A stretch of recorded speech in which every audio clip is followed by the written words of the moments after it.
Hello and welcome to my channel.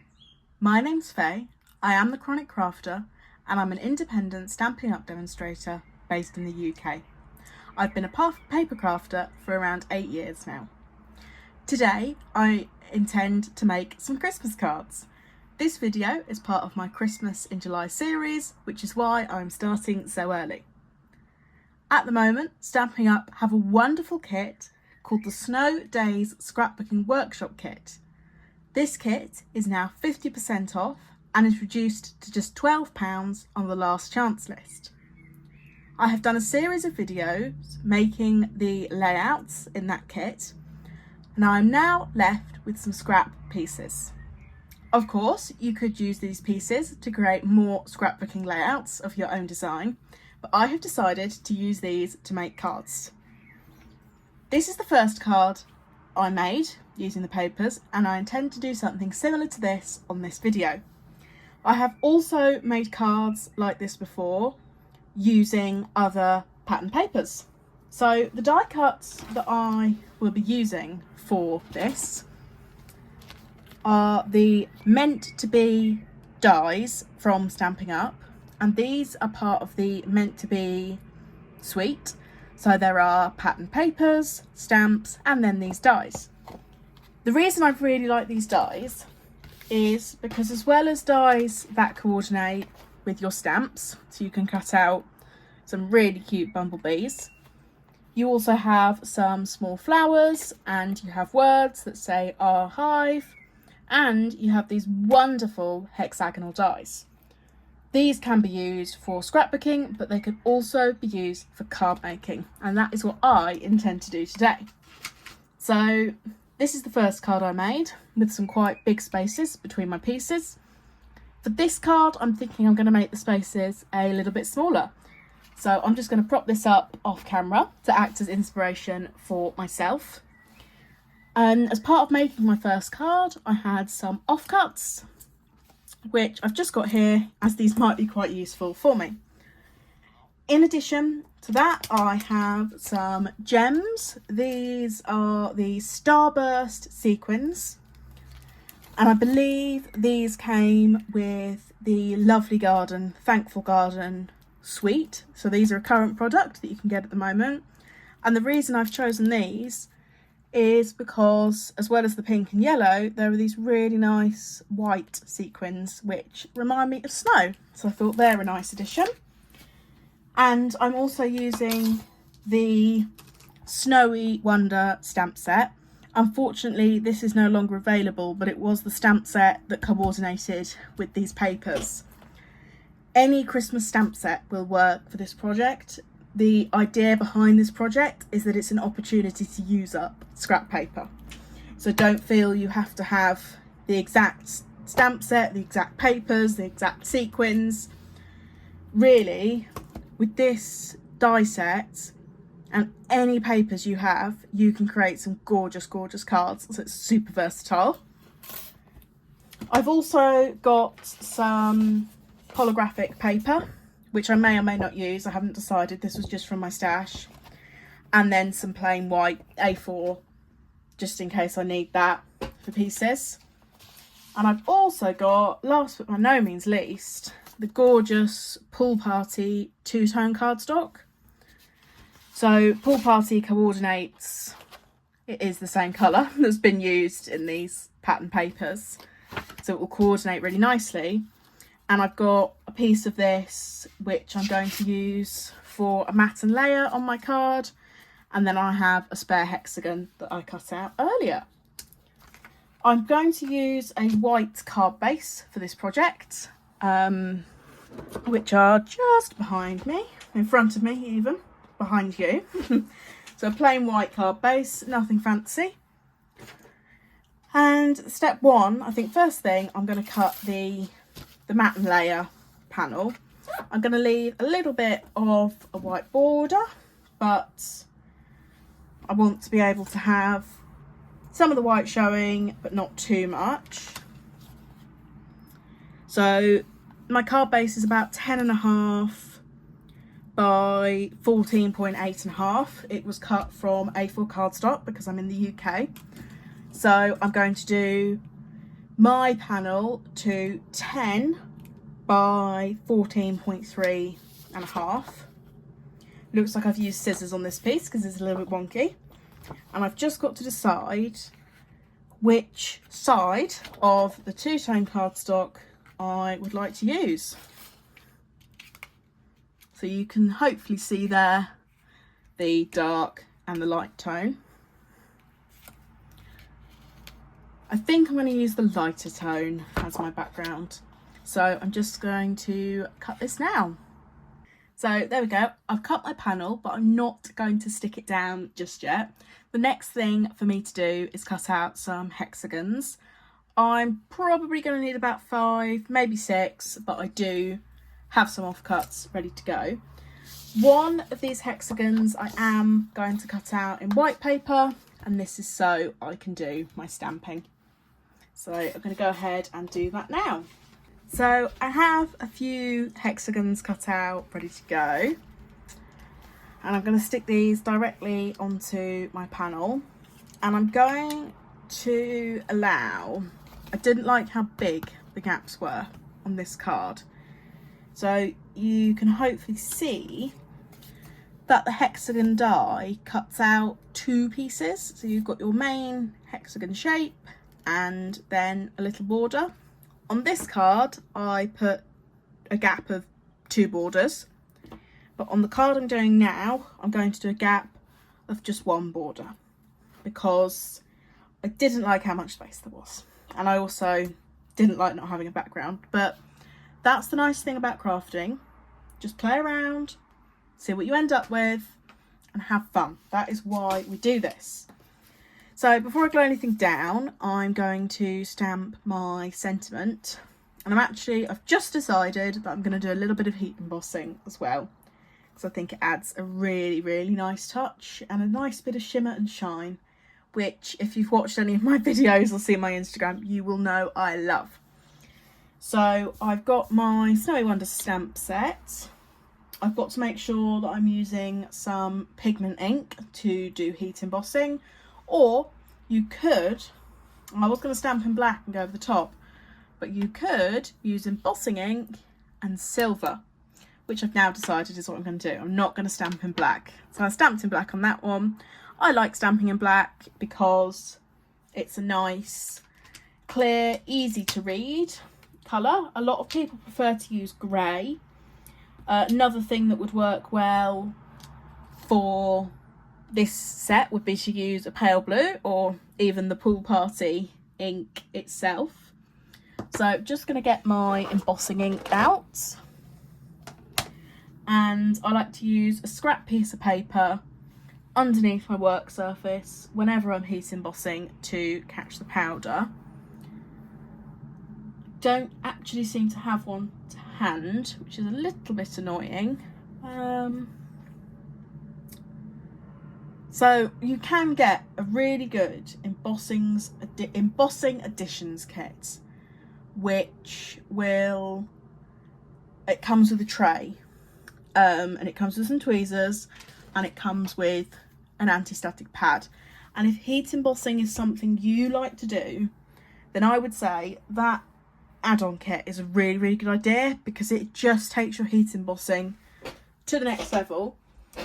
Excuse my chair there. And it also saves you this mad scramble of trying to find scrap paper to emboss onto.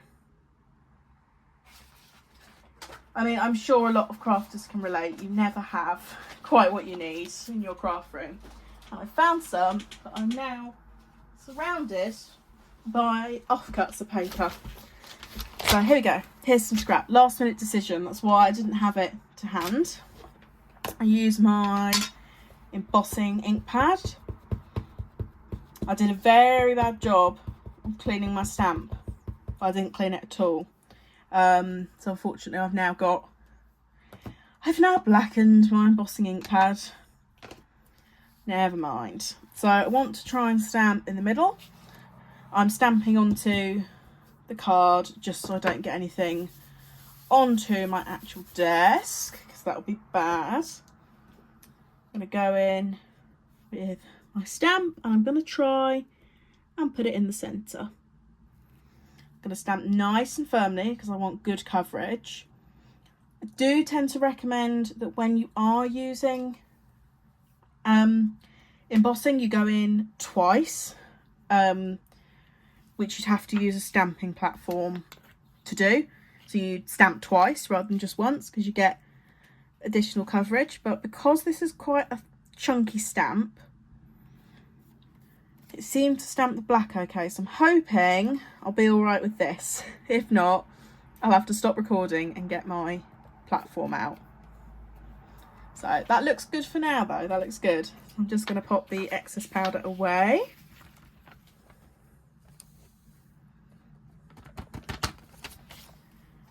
Pop this to one side and I'm going to heat from underneath with my heat gun to stop the powder blowing away.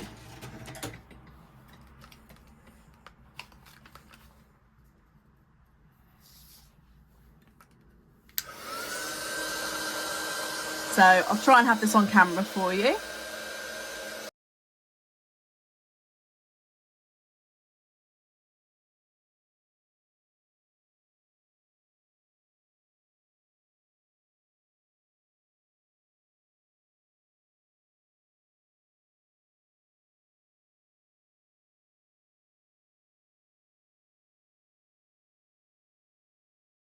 So I heated from underneath initially there with my powder to stop it blowing around, and then I just finished off along the top just to get that nice, make sure it was all melted, and now I've got a beautiful shine. There we go, you can see that, absolutely gorgeous. And I want this to be a centerpiece in my card. So I'm going to put it roughly where I'm thinking it should go, and I'm going to put the little border piece around it as well, just to help me with all the placements.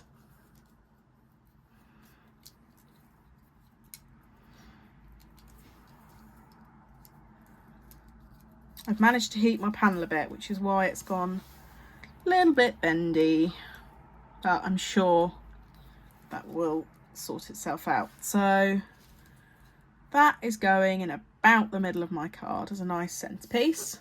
I then have my other pieces to arrange around it. So I've got the candy cane stripe, which I love. I've also got this offcut piece to consider. It's nice that, being able to get sort of dual use from my scraps.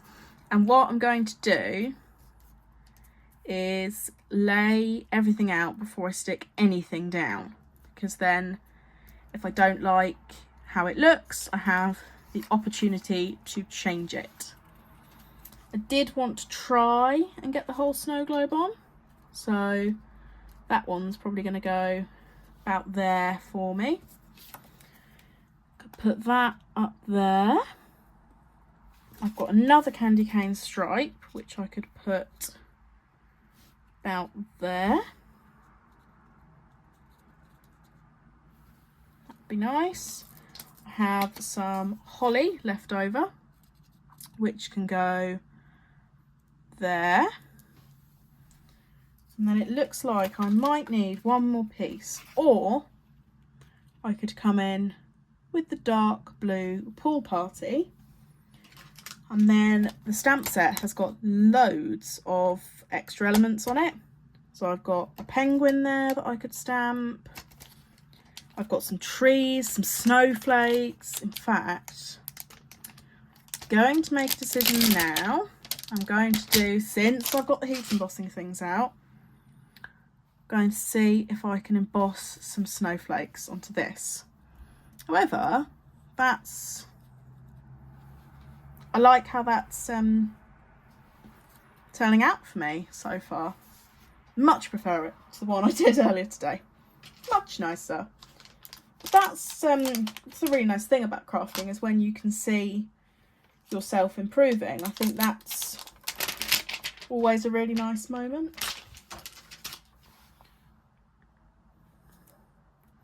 So I am going to stamp these in silver.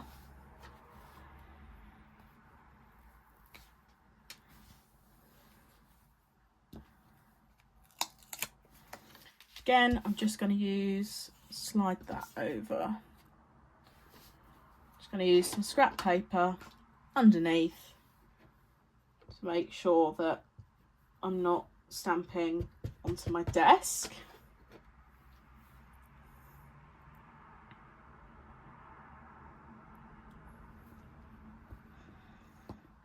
Press down nice and firm. Now, of course, what I've forgotten to do there, the eagle-eyed among you may have noticed, was I haven't used my anti-static bag. So we will see how the coverage turns out. So the purpose behind the anti-static bag is embossing powder will stick to moisture. It will stick to where you have stamped, but it will also stick to static. So that is why it can be very worthwhile going in with the anti-static bag, particularly for intricate designs where you don't want embossing powder to go everywhere. And you can really tell, particularly once things are set, sometimes it can look, the difference is quite something. I think I've got away with that this time, but we'll see what it looks like once I heat it up.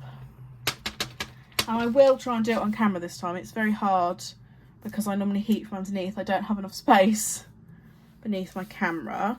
And if I slide that over, always put the lid back on your embossing powder as soon as you're done with it to avoid any unhappy accidents. I'm going to put that here.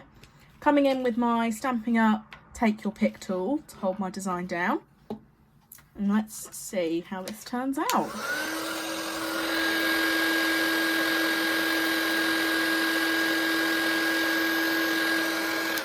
I like that, and I'm really hoping you were able to see that change on camera.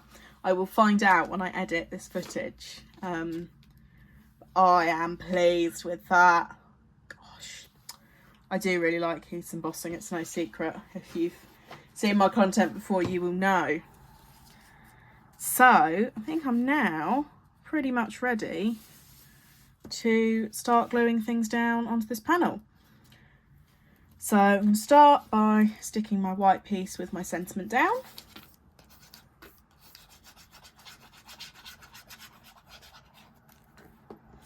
I'm just using some wet glue. You could also use tape, would work quite well for this. And my glue is decanted into a needle tip bottle for when I'm adhering fine die cuts. So that's why my bottle won't look like what you have, is because I've squeezed it out and made it very fine tip bottle, because it does make a difference when you're doing intricate things. So what I'm going to do is try not to put too much glue on these pieces, because I don't want to glue things to the table. I only want to put the glue where the design, where I'm actually sticking paper onto paper. But obviously I want enough glue that things are stuck down well. So we'll see. That's gone completely wonky. That is why I like using wet glue over tape, is if you stick something down and realise you don't like how you stuck it down, you have got a brief moment to lift it up and go again, which has saved me on a number of occasions. I think I'm using most of this piece, but oh no, I've definitely overglued that. Oops. Now this one already has a bit of glue on it from earlier when I completely overglued.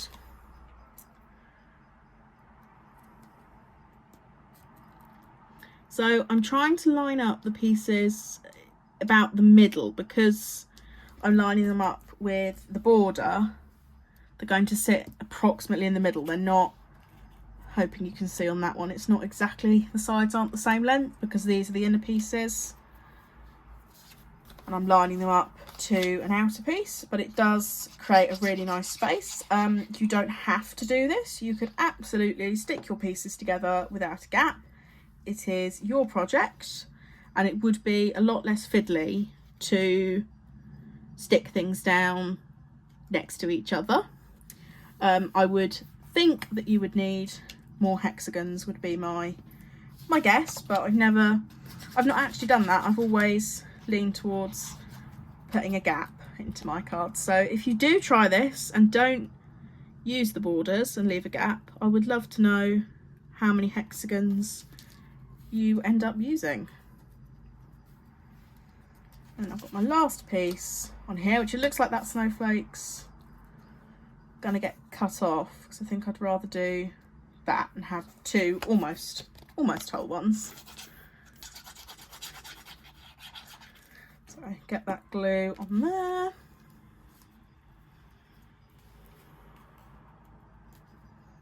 And again, lining it up with about the middle.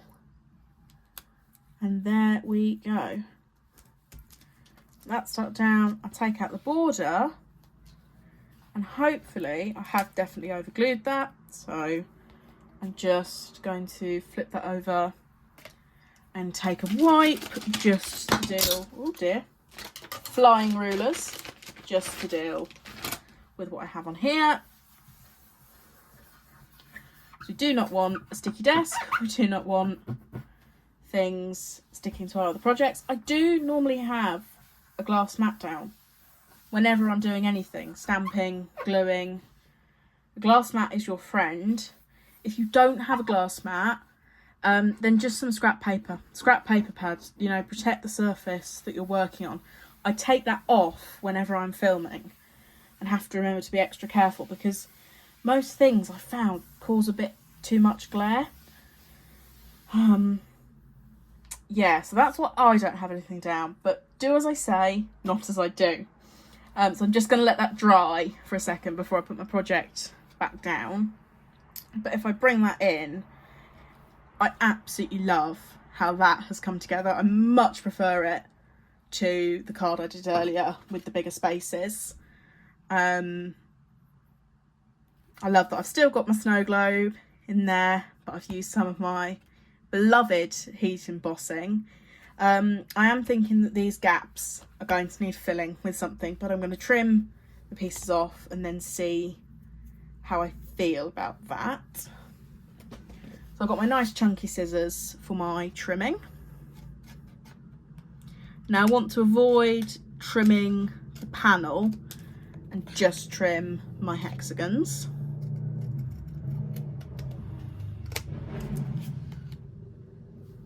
I'm just going to flip that over because I think it's got wet glue on it still.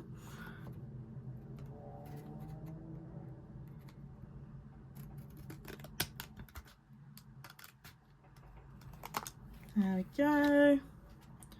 And that is one of the reasons I really like this meant to be die set, is because, you know, the hexagons they were designed, I'm guessing, thinking that they would make a beehive or a family hive. But I think hexagons are a really versatile shape, which means that the die set can be used for so much more. And you've got one die set and you've potentially got scraps, and yes, I've added some embossing powder from my stash, but you don't have to do that.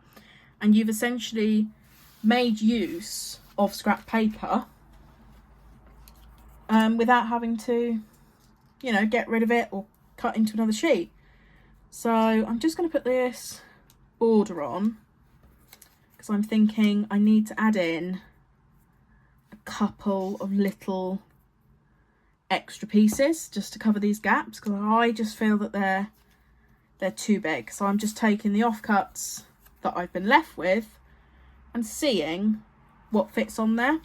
Again, remembering that I want my piece to, I don't want to stick it all the way across, I want it to be about halfway across the border piece, which in this case I can try and line up these 2 points. There we go.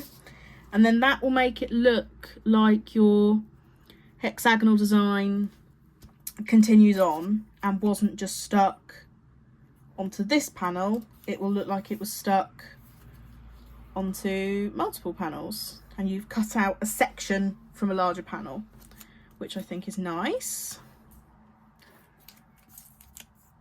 seeing what pieces I have, what I can make use of. That one's got glue on the back, so that's also got glue on the back, but not as much. So I think, yes, I'll use that one. And I think it's things like this that can help add the finishing touches onto your cards and make them just go to that next level. It's a small detail, but then it changes the visual appearance. And it's things like that that I'm really hoping I can teach people on my channel, is how to do things like this, just to get that little bit extra, because it can make a huge difference. I don't know what's happened there. I feel like I've used a trimmed off piece and haven't. I've used a trimmed off piece that wasn't big enough, and now I've noticed it, and now I'm bothered by it. I'll have a look and see if I can correct that somehow in a second. I'm just going to put that piece down first. And spin this round and do my last corner. Seeing what I've got.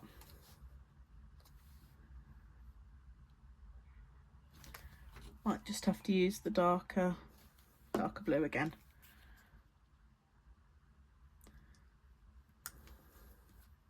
So that's my corners fixed up, which when I trim it off, you'll be able to see how much difference that makes. But now I've spotted this holly leaf thing and I can't unsee it. It's awful. Now I'm aware of it. But of course I imagine that the piece it belongs to is... no. Well, I don't know how I've ended up with that. Hopefully people won't notice. That's all I have to say on that one. Hopefully people won't notice. I'm just going to trim off these other excess corners, just being careful because these will still be wet and there's not much glue holding these on to my panel. So they're a little bit more fragile than the larger pieces. Again, being careful to not trim the panel itself.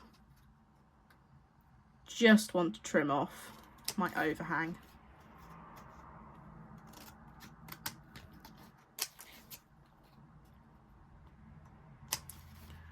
I am intending to post this card on my Instagram, so we'll see how many people notice. See how many people notice and comment.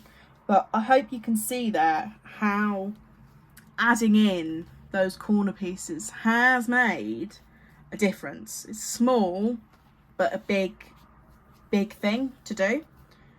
So I'm now going to adhere this onto my white card base. Just before I do that, I want to add the gems on. I'm just going to add them on this season's greetings, because again, gems are a really easy way to add a little bit more to your card to make it that little bit extra special without having to be technical, without having to know exactly what you're doing, without being the world's best crafter. You can add gems onto any project and it's just adding that little something that makes your card look a bit smarter, a bit more professional. Now, you're probably thinking, well, I don't need it to look professional, it's just for my friends and family. I'm the same. I don't sell my cards, I enjoy making them and I give them to my friends and family, but I just love adding a gem. A gem lifts it so much. And again, there are quite a few gem sets on the Stampin' Up last chance list at the moment that you can get for a reduced price. So if you've never used gems before, have a look at that last chance list.